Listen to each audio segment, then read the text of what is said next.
महाशिवरात्रि हिंदुओं का प्रमुख धार्मिक पर्व है। ये पावन पर्व फाल्गुन माह में कृष्ण पक्ष की चतुर्दशी को मनाया जाता है।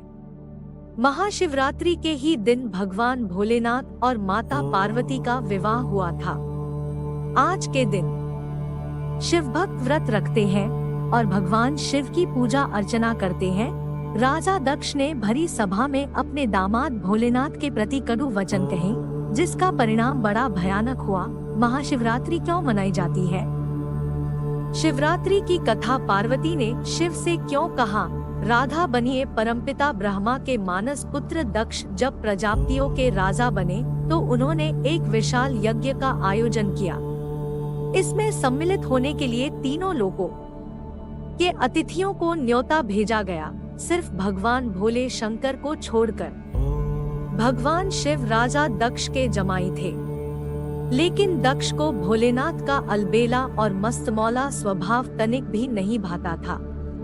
जब शिव की अर्धांगिनी और दक्ष की पुत्री सती को पता चला कि उनके पिता ने यज्ञ का आयोजन किया है, तो उन्होंने भी उसमें सम्मिलित होने की इच्छा जताई। लेकिन भोलेनाथ बिना आमंत्रण के यज्ञ में जाने को तैयार नहीं हुए, इसलिए सती को वहां अकेले ही जाना पड़ा।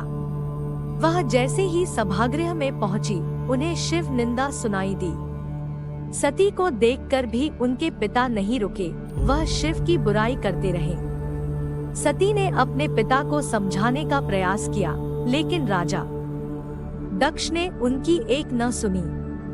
सती अपना और अपने पति का अपमान सह नहीं पाई और वह यज्ञ स्थल पर बने अग्निकुंड में कूद गई। सती के अग्निकुंड में कूदने का दुखद समाचार लेकर नंदी कैलाश पर्वत पहुँचे।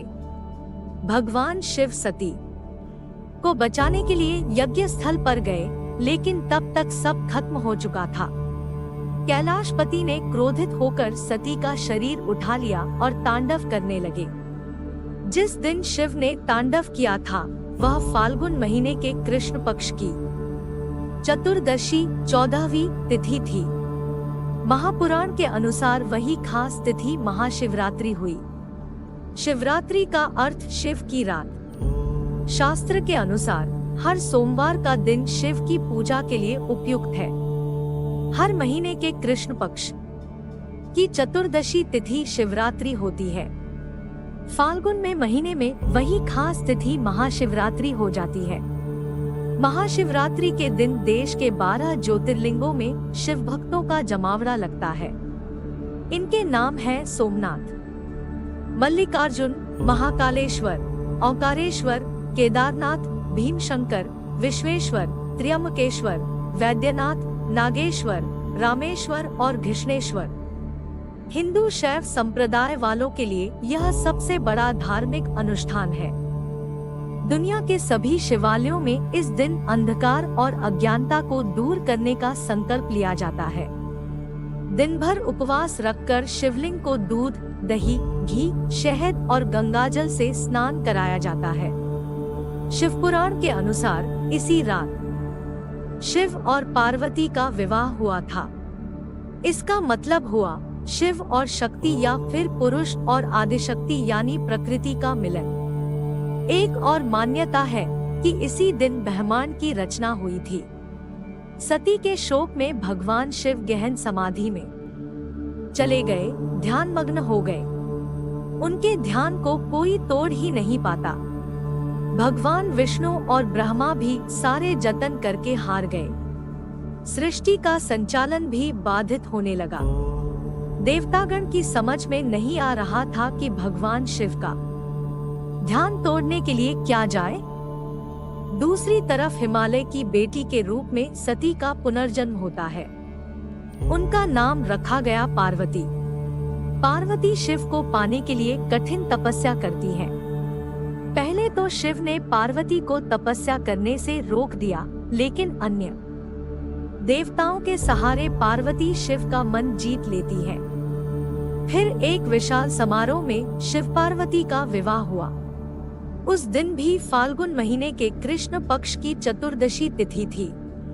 इसीलिए लड़कियां शिव के समान वर पाने के लिए इस दिन शिव की पूजा करती हैं। मध्यकालीन इतिहास से पता चलता है कि संसार की मंगल कामना के लिए लड़कियां, विवाहित, विधवाएं सभी स्त्रियां शिवरात्रि का व्रत करती है। इसका मतलब यह नहीं कि शिवरात्रि सिर्फ स्त्रियों के लिए है। शिवरात्रि का पहला अनुष्ठान एक पुरुष ने ही किया था। वह कहानी भी स्वयं शिव ने बताई है। शिव पुराण के अनुसार पुराने जमाने में काशी यानी आज की वाराणसी में एक निर्दयी शिकारी रहता था। उसे धर्म कर्म से कुछ लेना देना नहीं था। उसका रोज का काम ही पशु हत्या थी। एक दिन वह शिकार करने के लिए जंगल गया और रास्ता भटक गया। शाम घिर आई। जंगल के जीव जंतुओं के डर से वह एक पेड़ पर चढ़ गया। दिन भर कुछ खाने को नहीं मिला था। वह डाली पर बैठे बैठे पत्ते तोड़कर नीचे फेंकने लगा। वह बेल का पेड़ था। पेड़ के नीचे एक शिवलिंग था। शिकारी को इस बारे में कुछ पता नहीं था।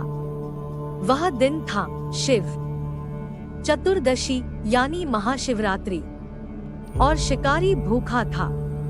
उसके फेंके हुए पत्ते बार बार शिवलिंग पर चढ़ रहे थे। दूसरे दिन शिकारी घर लौटकर देखता है कि उसके घर एक अतिथि आया हुआ है। वह शिकारी स्वयं न खाकर अपने हिस्से का भोजन अतिथि को दे देता है। इस तरह मंत्रोच्चार न जानते हुए भी उस शिकारी ने सही तरीके से शिवरात्रि व्रत का पालन कर लिया। बाद में जब शिकारी की मृत्यु हुई, अब शिवदूत और यमदूत के बीच विवाद हो गया। शिवदूत उसे अपने साथ ले जाना चाहते थे तो यमदूत अपने साथ कोई छोड़ने को तैयार नहीं।